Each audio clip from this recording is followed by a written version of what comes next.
জয় যিশু। প্রথম পাঠ সামুয়েলের প্রথম গ্রন্থ হতে আজকের বাণী পাঠ ২৬ অধ্যায় ২ পদ, ৭ থেকে ৯ পদ, ১২ থেকে ১৩ পদ, ২২ থেকে ২৩ পদ। সুযোগ পেয়েও দাউদ রাজা শাউলের ওপর প্রতিহিংসা নিলেন না। একদিন রাজা শাউল ইসরায়েলের ৩,০০০ বাছাই করা সৈন্যকে সঙ্গে নিয়ে দাউদের সন্ধানে জিফ মরুপ্রান্তরে রওনা হলেন। তাই রাতের বেলায় দাউদ ও আবিশাই শাউলের সৈন্য দলের দিকে এগিয়ে গেলেন। তারা দেখতে পেলেন শাউল ঘেরা জায়গাটির ভেতরেই শুয়ে ঘুমোচ্ছেন। তার বর্শাটি মাটিতে তার শিয়রের কাছে পুঁতা রয়েছে, আর তার চারপাশে শুয়ে আছে আবনের ও সৈন্য দলের লোকেরা। আবিশাই দাউদকে বললেন, ভগবান আজ আপনার শত্রুকে আপনার হাতে তুলে দিয়েছেন। এখন অনুমতি দিন, আমি ওকে ওই বর্শাটির এক ঘায়ে মাটিতে গেঁথে ফেলি। ওকে আমার দুবার আঘাত করারও দরকার হবে না। দাউদ কিন্তু উত্তর দিলেন, না, ওকে প্রাণে মেরো না। ভগবানের অভিষিক্ত জনের বিরুদ্ধে হাত তুললে কেই বা শাস্তি এড়াতে পারে। দাউদ নিজে তখন শাউলের শিয়রের কাছে রাখা সেই বর্শাটা আর জলের কুজোটা তুলে নিলেন। তারপর তারা দুজনে সেখান থেকে চলে গেলেন। কেউই কিছু দেখতে পেল না, কেউই কিছু টের পেল না, কেউই জেগেও উঠল না। তারা সকলেই তখন ঘুমিয়েছিল, কেননা ভগবান তাদের চোখে নামিয়ে এনেছিলেন গভীর ঘুমের ঘোর। উপত্যকার অপর ধারে গিয়ে দাউদ বেশ কিছু দূরে পাহাড়ের চূড়ায় গিয়ে দাঁড়ালেন। মাঝখানে তখন অনেকখানি পথের ব্যবধান। সেখান থেকে দাউদ বললেন, মহারাজ, এই দেখুন আপনার ওই বর্শা।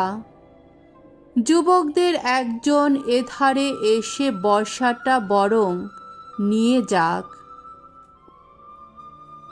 যে যেমন ন্যায়নিষ্ঠ ও বিশ্বস্ত, ভগবান তাকে তেমন পুরস্কারই দেবেন।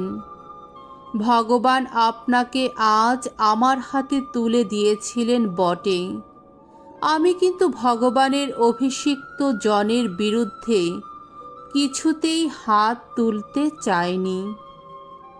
প্রভুর বাণী। ঈশ্বরকে ধন্যবাদ।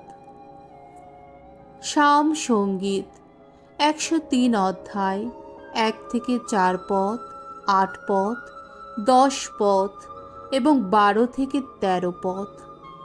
ধুয়ো। ওগো ভগবান, তুমি দয়াময়, তুমি করুণা নিধান।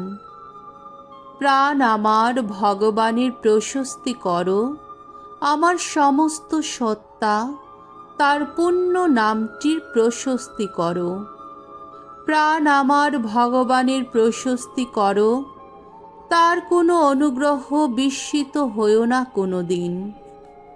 তোমার সকল অপরাধ তিনি ক্ষমাই করেন, তোমার সকল রোগ ব্যাধি নিরাময় করেন। অধোলোকে পতনের হাত থেকে তিনি তোমার প্রাণ রক্ষা করেন। তার স্নেহ, তার দয়া তোমার ওপর নিত্য বিরাজিত মুকুটেরই মতো। ভগবান দয়াময়, করুণানিধান, তিনি তো সহজে ক্রুদ্ধ হন না, মহা কৃপাশীল তিনি।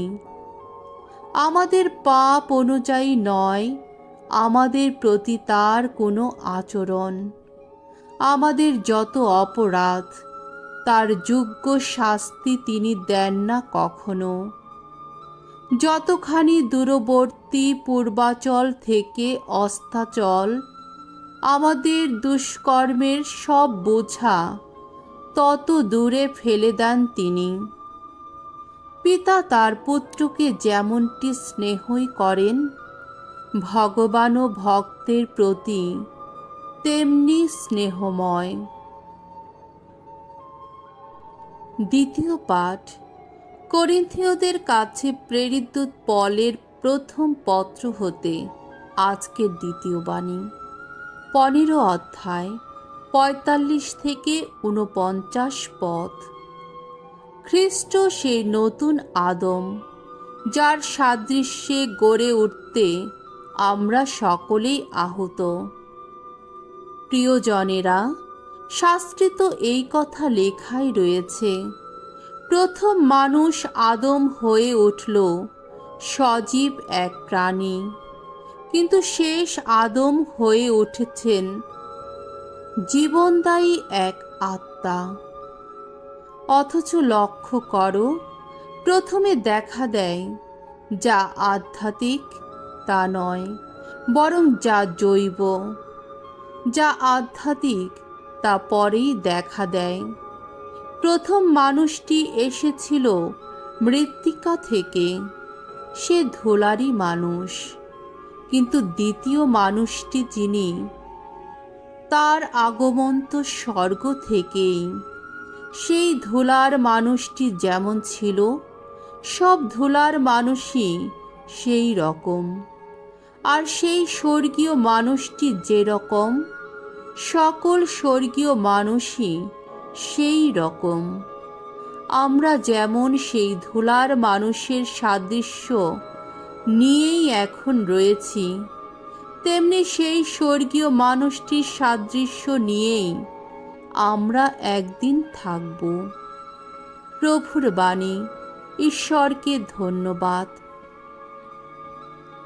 বাণী বন্দনা। জয় জয় প্রভুর জয়। নতুন আদেশ দিলাম আমি, যেভাবে ভালোবেসেছি তোমরা সবে সেইভাবে পরস্পরকে ভালোবাসবে। জয় জয় প্রভুর জয়। মঙ্গল সমাচার। লোকরচিত মঙ্গল সমাচার 6 অধ্যায় 27 থেকে 38 পদ। তোমাদের পরম পিতা যেমন দয়ালু, তোমরাও তেমনি দয়ালু হও। যিশু একদিন সমবেত লোকদের বললেন, তোমরা যারা এখন আমার কথা শুনছ, তোমাদের আমি বলছি, তোমরা তোমাদের শত্রুকে ভালোই বাসো। যারা তোমাদের ঘৃণা করে তাদের উপকার করো। যারা তোমাদের অভিশাপ দেয়, তোমরা তাদের শুভ কামনা করো। যারা তোমাদের সঙ্গে দুর্ব্যবহার করে, তাদের মঙ্গল প্রার্থনা করো। কেউ তোমার গালে আঘাত করলে অন্য গালটিও তার দিকে পেতে দাও। কেউ তোমার চাদরটি কেড়ে নিলে তাকে নিজের গায়ের জামাটিও দিতে অস্বীকার করো না। যারা তোমার কাছ থেকে চায়, তাদের সবাইকে তুমি দাও। আর যে তোমার নিজের জিনিস কেড়ে নেয়, তার কাছ থেকে তা যেন ফেরত চেও না। অন্যের কাছ থেকে তোমরা যেমন ব্যবহার আশা করো, তার প্রতিও তোমরা তেমনি ব্যবহারই করো। যারা তোমাদের ভালোবাসে, শুধু তাদেরই যদি ভালোবাসো, তাতে তোমরা প্রশংসা পাবার মতো এমন কি বা করছো? যারা পাপীদের ভালোবাসে, পাপীরাও তো তাদের ভালোবাসে। তেমনি যারা তোমাদের ভালো করে, শুধু তাদেরই যদি ভালো করো, তাতেই বা তোমরা প্রশংসা পাবার মতো এমন কি করছো? পাপীরাও তো ঠিক তাই করে থাকে। তেমনি যাদের কাছ থেকে টাকা ফেরত পাবার আশা আছে, শুধু তাদেরই যদি ধার দাও, তাতেই বা তোমরা প্রশংসা পাবার মতো এমন কি করছো? পাপীরাও তো টাকাটা ফেরত পাবার উদ্দেশ্য নিয়ে পাপীদের ধার দেয় না? তার চেয়ে তোমরা তোমাদের শত্রুদের ভালোই বাসো, তাদের ভালো করো তোমরা, আর কোনো কিছু ফেরত পাবার আশা না রেখেই ধার দিয়ে যাও। তাহলে তোমরা পাবে এক মহা পুরস্কার, এবং তোমরা হয়ে উঠবে পরাৎপরের যোগ্য সন্তান। কারণ অকৃতজ্ঞ ও দুর্জনের প্রতি তিনি নিজেই যে সদয়। তোমাদের পরম পিতা যেমন দয়ালু, তোমরাও তেমনি দয়ালু হও। পরের বিচার করতে যেও না, তাহলে তোমাদেরও বিচার করা হবে। পরকে দোষী করো না, তাহলে তোমাদেরও দোষী করা হবে না। পরকে ক্ষমাই করো, তাহলে তোমাদেরও ক্ষমা করা হবে। তোমরা দান করো, তাহলে তোমাদেরও দান করা হবে। পুরো মাপে ঠাসা ঝোঁকে নেওয়া, উপচে পড়া মাপেই তোমাদের কোলে ঢেলে দেওয়া হবে। তোমরা নিজেরা যে মাপে মেপে দিচ্ছ, তোমাদেরও ঠিক সেই মাপেই প্রতিদান দেওয়া হবে। প্রভুর মঙ্গলময় বাণী। খ্রিস্ট প্রভু তোমার প্রশংসা হোক।